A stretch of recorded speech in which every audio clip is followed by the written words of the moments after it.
My name is Jack Collins, and I am a secret agent for the SCP organization.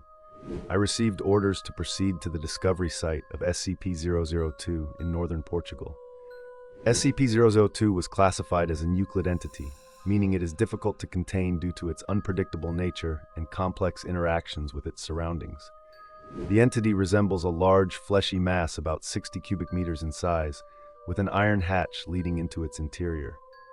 Inside, it looks like a modest apartment room, but the furniture is made from human biological materials. I arrived at the site with my team, led by General Mulhausen. The area was heavily guarded, and the soldiers were wearing Level 3 protective suits. The atmosphere was tense, and everyone knew that any mistake could cost us our lives.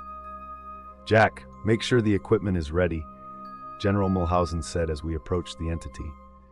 We began examining the entity using X-rays and ultraviolet light, which were continuously flashing around it to ensure it didn't react unexpectedly.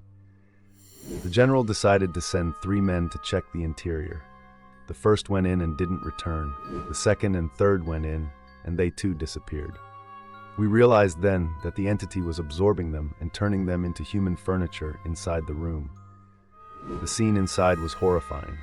Furniture made of bones and hair, each piece bearing traces of different individuals' DNA. "We need to be extremely careful," I told the general. "This entity is very dangerous." But we had no other choice. We had to secure the entity. General Mulhausen ordered the termination of all local witnesses to ensure no information leaked out. Our teams began loading the container onto a cargo ship, but things didn't go smoothly. During the loading process, 4 security personnel were pulled inside the entity and immediately disappeared.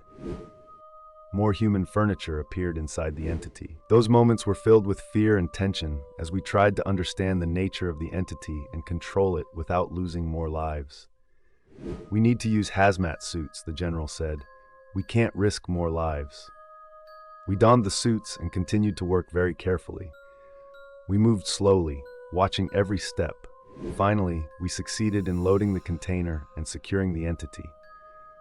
During the transport, our eyes were fixed on the entity, afraid it might try to pull one of us in again.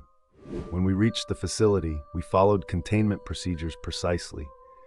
The entity was kept connected to a power source to ensure it stayed in recharge mode. We had to use alternating bursts of X-rays and ultraviolet light to keep it stable. This experience was one of the most terrifying missions of my life.